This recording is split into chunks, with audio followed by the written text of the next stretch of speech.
کا جب نکاح ہوا، رشتہ لگا، چونکہ بات چلی تھی جہیز سے، اس وجہ سے بات ختم بھی کر رہا ہوں جہیز پر۔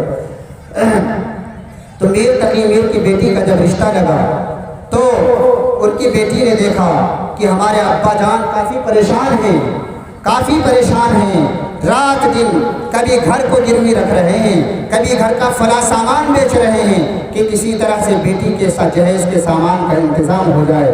خیر کسی طرح کرتے کرتے، واقعہ تفصیلی ہے، میں اختصار اور شارٹ کر کے اپنی بات ختم کرتا ہوں کہ کسی طریقے سے گھر گروی رکھ کر کے اور گھر کے دوسرے سامان بیچ باچ کر کے کیا ہے اپنی بیٹی کی شادی کرائی۔ لیکن وہ لڑکی دیکھتی رہتی تھی کہ ہمارا باپ کتنا پریشان ہے، جس گھر سے ہماری بدائی ہو رہی ہے وہ گھر بھی بک چکا ہے، اب اگر میں شادی کے بعد آئی تو کہاں رہوں گی؟ یہ درد اس کو ستا رہا تھا۔ رخصت ہو کر کے جب گئی اور پہلی رات میں جب اس کا شوہر نامدار اس کے گھر میں آیا اور اس کے پاس آنا چاہا تو وہ عورت، وہ لڑکی کہتی ہے کہ میرے شوہر نامدار آپ میرے پاس نہیں آ سکتے ہیں، آپ کا نکاح میرے ساتھ نہیں ہوا ہے بلکہ ان سامانوں کے ساتھ ہوا ہے، آپ اپنا رات ان سامانوں کے ساتھ گزاریں، میرے پاس نہ آئے۔ شوہر نے کہا کہ آج حجت اور بحث جھگڑے کی رات نہیں ہے، آج ذرا دوسری رات ہے، قریب آنے دو۔ لیکن انہوں نے قریب آنے سے روکا اور یہ کہا کہ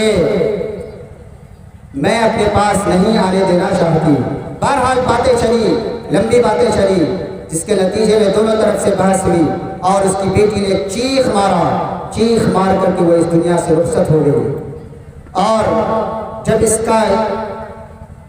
اس کی خبر جب میر تقی میر کو دی گئی اور وہ آنے کے بعد دیکھا اور یہ کہا کہ بھائی میری بیٹی کہاں ہے، اس کا جنازہ مجھے دکھلاؤ۔ ادھر نہلا دھلا کر کے اس کو کفن پہنایا جا چکا تھا۔ جب میر تقی میر کے سامنے اس کی بیٹی کا جنازہ پیش کیا گیا، میر تقی میر نے کہا کہ یہ ہماری بیٹی کا جنازہ نہیں ہے۔ لوگوں نے کہا میر صاحب آپ ذرا ہوش میں آئیے، یہ آپ ہی کی بیٹی کا جنازہ ہے۔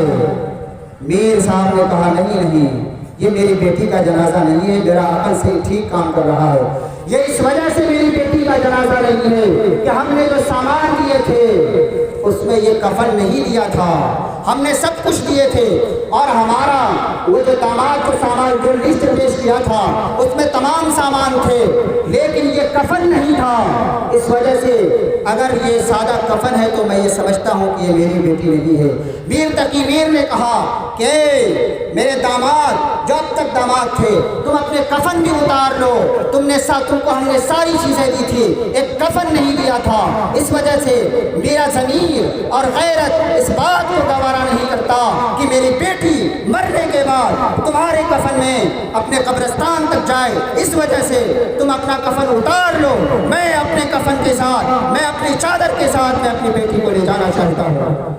میرے محترم بزرگ اور دوستو، وہ کفن اتار لیا گیا، سسرال والوں نے جو کفن دیا تھا وہ کفن اتار لیا گیا اور الگ سے دوسرے کپڑے میں کیا ہے اس کو کفنا کر کے لے جایا گیا اور اس گاؤں کے قبرستان میں بھی دفن نہیں کیا گیا، بلکہ میر صاحب اپنے گاؤں کے قبرستان میں لے گئے۔ لوگوں نے سمجھانے کی کوشش کی، اس وقت میر تقی میر نے کہا اے لوگوں اب تم مجھے سمجھانے آئے ہو، اس وقت تمہیں کیا ہوا تھا کہ جب انہوں نے اتنا لمبا لسٹ پیش کیا تھا جس کے اندر تمام سامان موجود تھے، فرنیچر کے سامان تھے، گاڑیاں تھی، جس کے نتیجے میں ہمارا گھر بک گیا، ہماری بیٹی مری نہیں ہے بلکہ حالات نے اس کو مارا ہے، ہماری بیٹی نے اپنی نظر کے سامنے دیکھا کہ ہمارے باپ کا گھر بک گیا ہے، ہمارے گھر کے تمام اثاثے بک گئے ہیں، اب اگر میں آیا تو کس گھر کے اندر رہوں گا، اس حالات نے ہماری بیٹی کو مرنے پر مجبور کیا ہے، اب تم مجھے سمجھانے آئے ہو، پہلے تم نے سمجھانے کی کوشش کیوں نہیں کی؟ میر تقی میر نے کہا۔ اس کے بعد میر تقی میر کے اسی شعر کے ساتھ میں اپنی بات ختم کرتا ہوں۔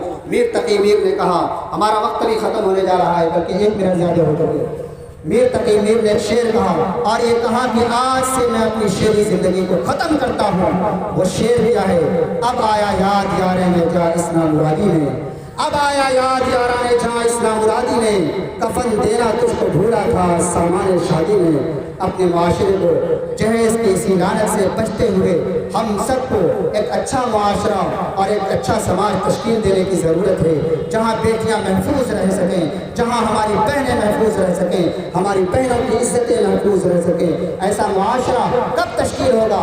جب ہمارے نوجوان اپنے پیر پر، اپنے کیا قوت بازو پر چلنے کا فیصلہ کریں گے، تب ہمارے معاشرے کے اندر اور ہمارا یہ جلسہ کامیاب ہوگا جب ہم اسی پیغام کے ساتھ اٹھیں گے. اللہ رب العزت جو باتیں کہی گئی ہیں ہمیں بھی اور آپ سب کو بھی صحیح سمجھ عطا فرمائے. آمین. وآخر دعوانا الحمدللہ رب العالمین.